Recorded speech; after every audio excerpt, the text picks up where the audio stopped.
2010 Freedom Gardening Seed Bank. This is our new hybrid, the Red-Eyed Susan. So you can see it's got red centers. This here is a standard black-eyed Susan.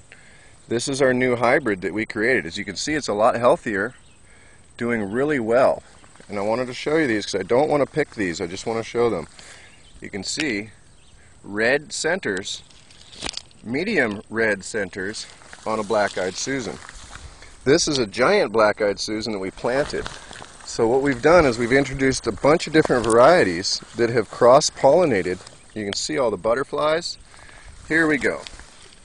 You can see down here, that flower, the pollen from that flower, made it to that one, turned it center red. The pollen from the blanket flowers, which are also mixed in here, cross-pollinated and made that beautiful red center. If I save the seeds from that flower and plant them, then I will get that flower. Over here I also wanted to show you something that's coming up. These are interesting. You can see very strange flower and then a little dwarf hollyhock right next to it. More black-eyed Susans here. And as we get over into the other section of the field, you can see more black-eyed Susans here. These are natives that have cross-pollinated with the little patches that we planted. You can see all kinds of stuff is doing really well. We're getting a different kind of yellow flower. It rained real heavy, so these really haven't started to begin doing what they are going to be doing.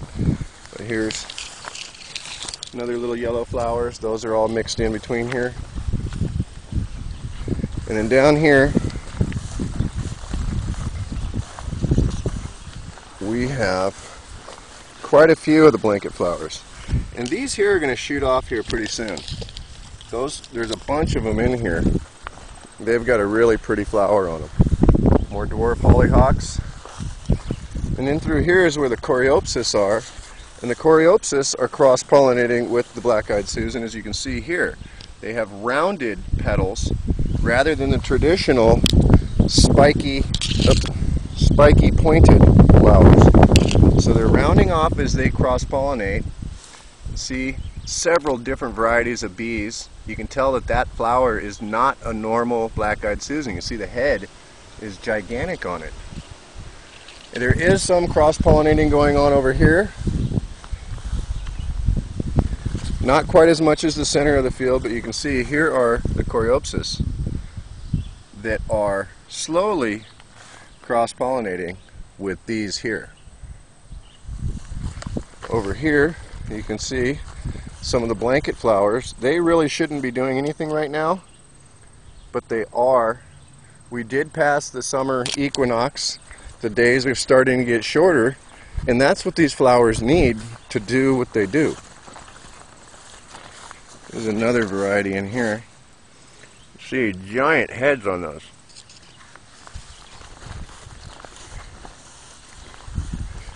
Over here, another small patch with a couple of blanket flowers. So as this pollen gets spread around this entire field, now that summer's almost over, these grasses are dying off. There is a little bit of goldenrod popping up, but that's no big deal. You can see little berries. Hundreds of varieties of things in here, and now is their time of year to start doing what they do. This is flower season. As we go into autumn and fall, these plants can't handle that much heat. They need this humidity to do what they do. If you remember correctly, this was all Shasta daisies. This is the weird one that we planted. You can see the very, very small petals mixed in with the natives, which have a lot bigger petals. And I'm not seeing any of the natives because they know better. They've been here for 50 or 100 years. They know better than to not try to grow during the middle of the summer because July is dry. Lots of stuff coming in here. Looking real good.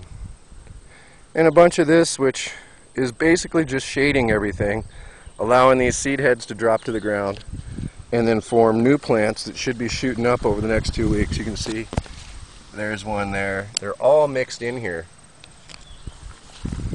Again, we're looking for survival of the fittest, natural selection, open pollination, There's the little red flowers again.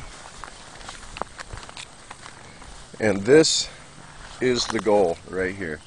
That flower right there, I'm calling it a red-eyed Susan. You can see next to it a black-eyed Susan. This hybrid right here I'm going to develop. Hopefully I can dig up a couple of those plants, nurture them, save the seeds from them, replant them, and then everybody can get red-eyed Susan. Here's my favorite one. Absolutely beautiful. See ya.